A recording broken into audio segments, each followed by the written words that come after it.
Hello guys, sobrang init na naman ng panahon.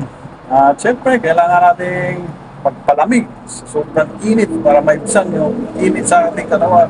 At syempre,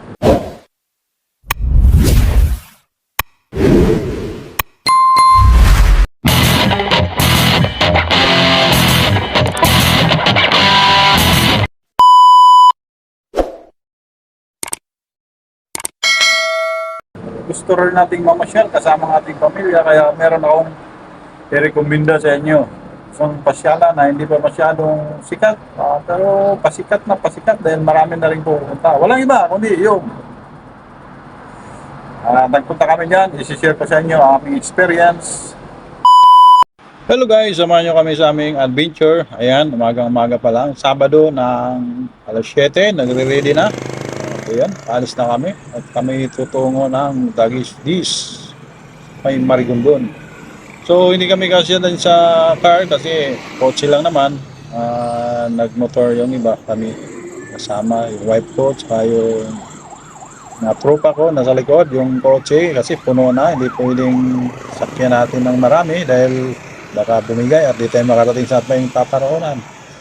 At kami na bumabaybay patungo sa aming pupuntahan. Ayan naman, at so far maganda naman yung maganda yung panahon, naliwalas. Ayan, lagi naming binubuntutan yung kotse dahil yung mga nakasakay yung kasama namin.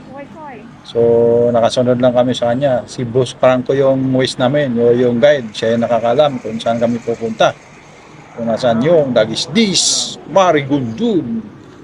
Super exciting na yung punta namin dahil mag-i-enjoy daw ang pamilya.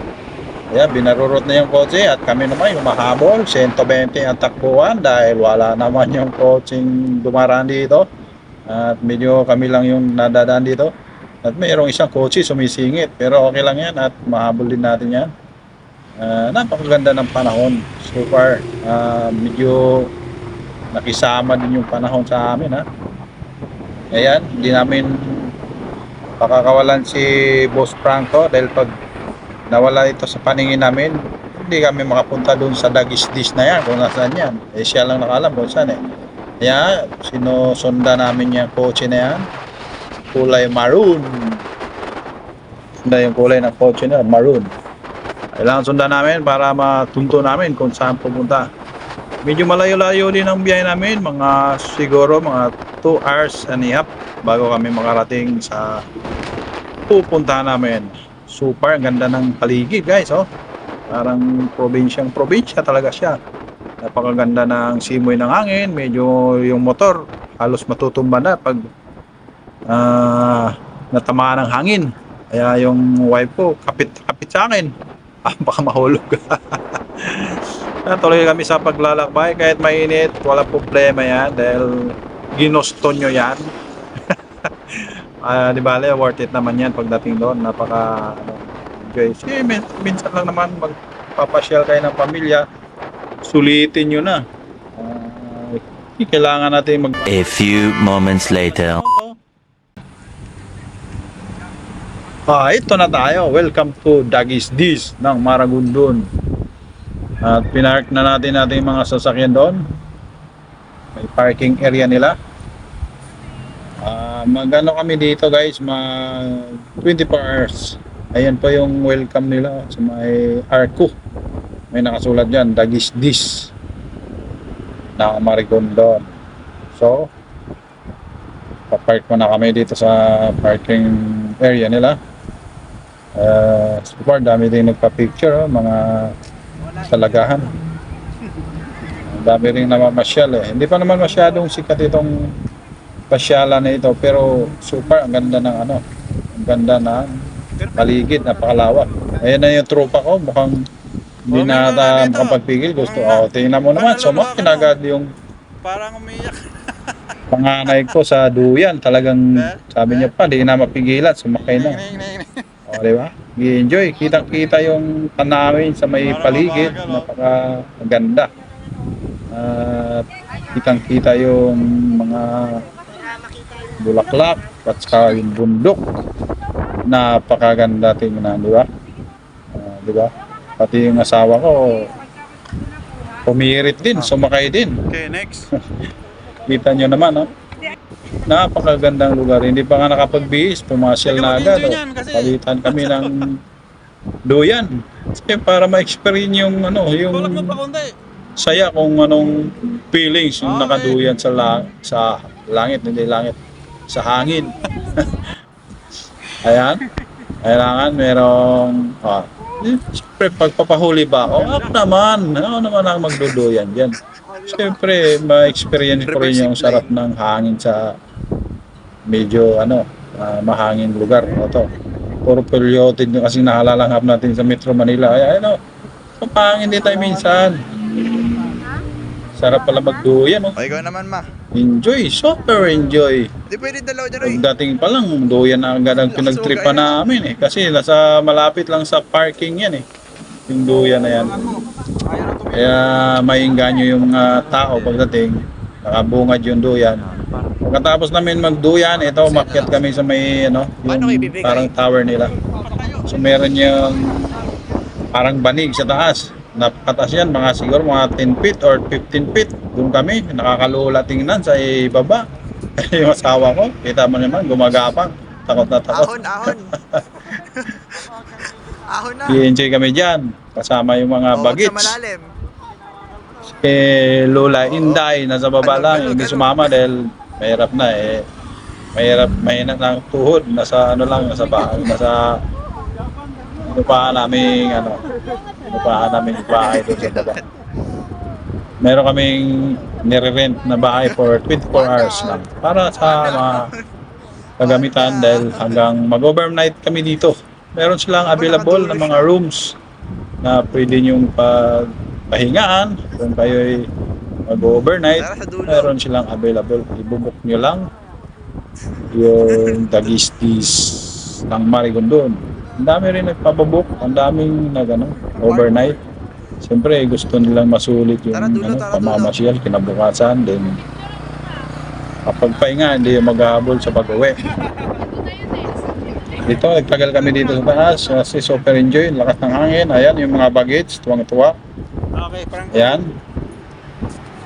Feel na feel nila yung lakas ng hangin. Ito yung asawa ko, enjoy na enjoy sa tuktok. At si Boss Franco nasa baba, oh. Sarap buhay. Paduyan-duyan lang, oh. Oh.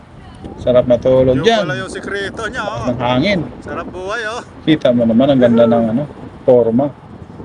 Sa tuktok kami niya, nasa Picture at saka video. 15 feet ata o 10 feet.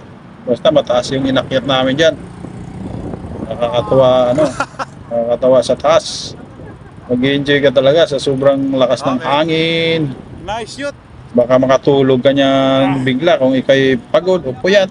Oh, yun na. Sarap matulog yan kung pwede lang, di ba? Siyempre, pasyalan lang, di ba? Kaya lang tayo dyan, picture.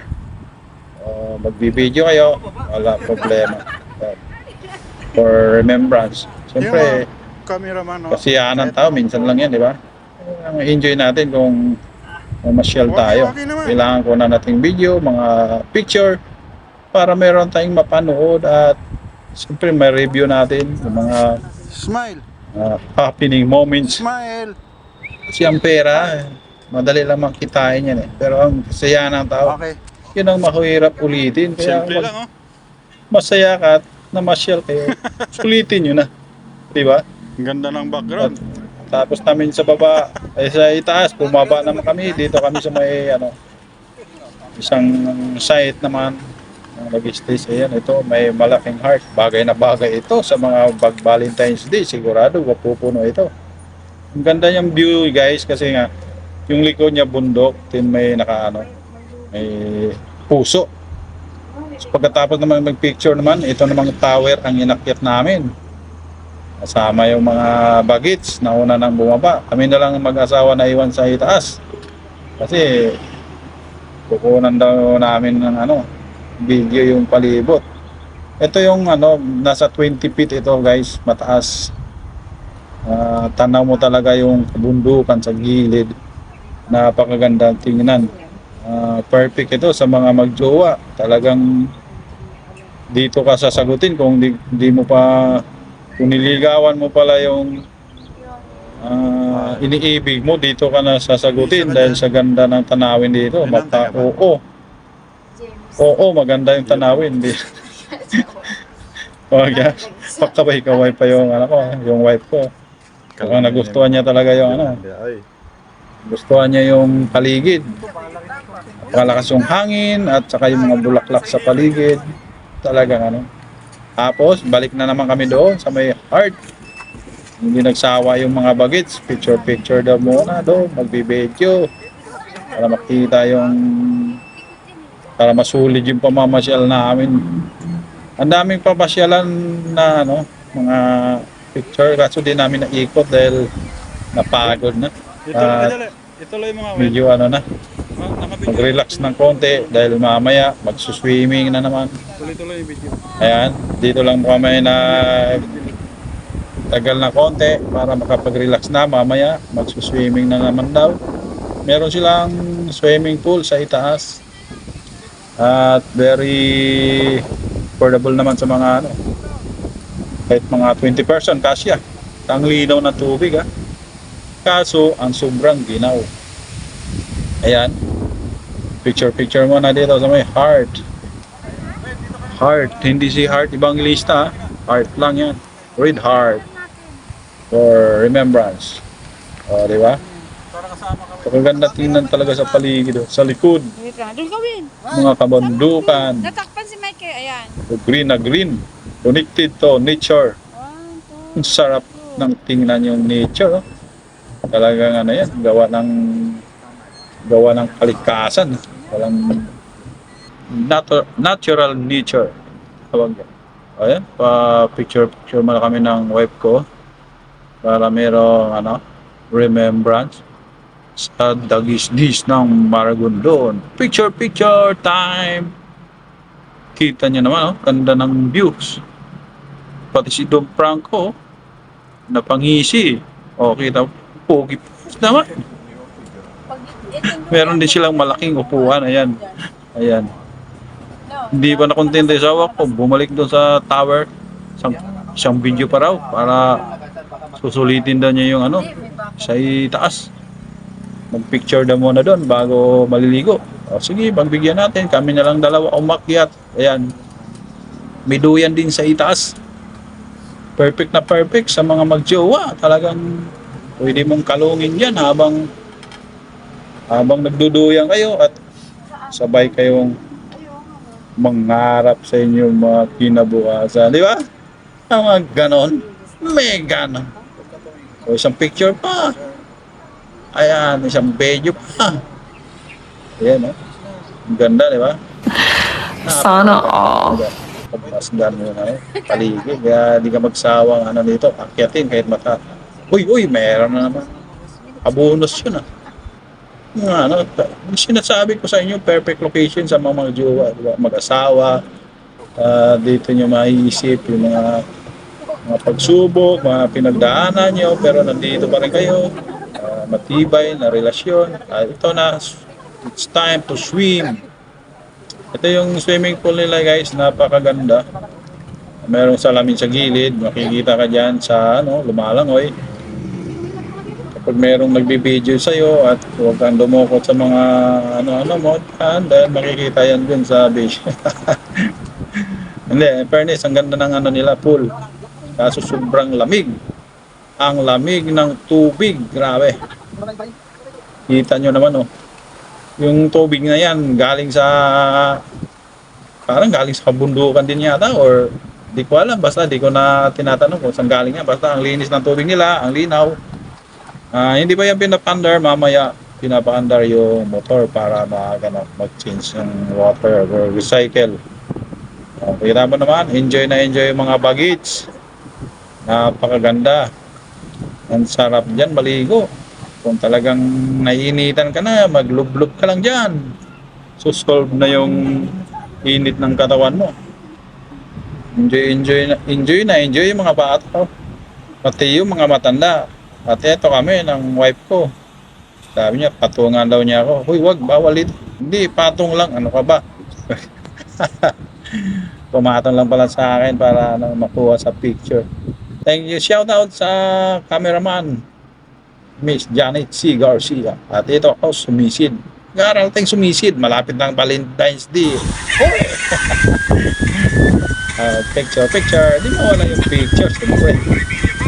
Picture mo kami. At pagkatapos mag-swimming, ito na yung bagit.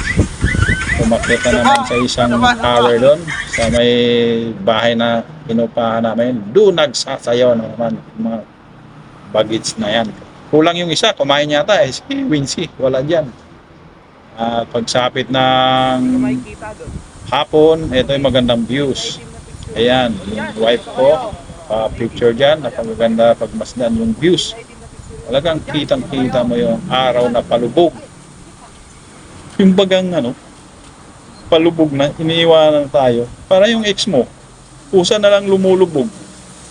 Wala na, hindi na nagpakita. May ganon. Hindi, ang ganda pag masdan yung araw na palubog. Natatakpan ng mga kabundukan. Yan. Siyempre, di kami di mawala yung bonding namin ng wife ko. Pakuha kami sa anak namin na video. Para remembrance. Diba? Kasi nahirapan pa kami mag-sign heart. Wala, hindi sanay eh. Di makapagbuo ng heart. Basta yun na yun. Heart na yun. Mahirap naman buuin yung kamay na heart niyan. Hindi naman kasi madalas namin ginagawa yung mag-sign heart. Kaya, wala na. Kakargahin na lang kita. Mas mabilis pa. O, di ba?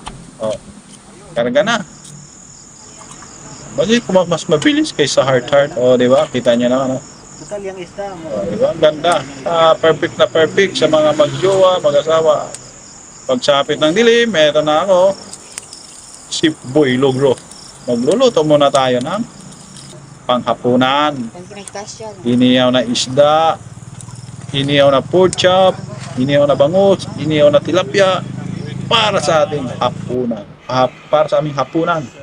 Meron din siyang area na pwede kayo magluto doon. Ayan. Yan si Boss Franco. Pagkatapos maluto, ito na kami. Tapos na nagkainan yung mga bagets. At kami na naman natira, mga 10 PM na. Siyempre, hindi mawala yung kasi ang lamig ng lugar. Shit naman tayo dyan. Papainit din ng konti sa katawan. Sabi, ang init eh. Sabay naglalaro kami ng Tong Eds, ng libangan. Kita nyo yung maliwanag na kabundukan ayon sa likod, madilim na. Pero may mga ilaw pa rin sa sobrang layo, hindi na natin makita. At ito na kami, pagka Sunday, kinabukasan, going home na. Thank you sa experience, Dagisdis ng Marigondon. Super nag-enjoy kami at mga bata. At sana guys, mapuntan nyo rin, mabisita nyo ang Dagisdis ng Marigondon. Super, mag-enjoy kayo. At hindi kayo manghinayang sa pagod nyo. Thank you for watching.